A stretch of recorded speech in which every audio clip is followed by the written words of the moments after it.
అంతేకాదు నిరుద్యోగ భృతి 3,000 ఇస్తా ఉన్నారు. ఏడాదికి ఎంత ఇవ్వాలి? ఒక్కొక్కరికి 36,000 రూపాయలు ఇవ్వాలి. గత ఏడాది ఇవ్వలేదు.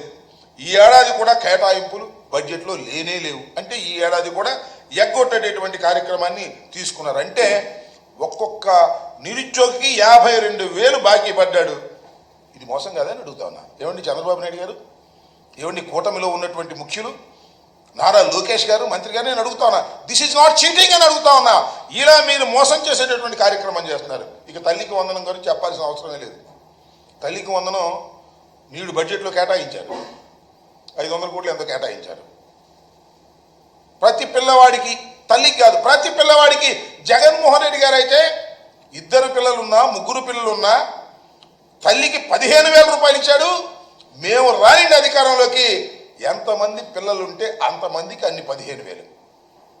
ఒక 15,000, 2 ఉంటే 30,000, 4 ఉంటే 45, 3 ఉంటే 45,000, ఇంకా ఉంటే ఇంకా అవసరమైతే పిల్లల్ని కనండి నేను ఇస్తానని చంద్రబాబు నాయుడు గారు చెప్పారు. ఈ దుంపది అగా నాకు అర్థం కాల. మరి వచ్చి సంవత్సరం అవుతుంది, జీవో ఇచ్చాడు.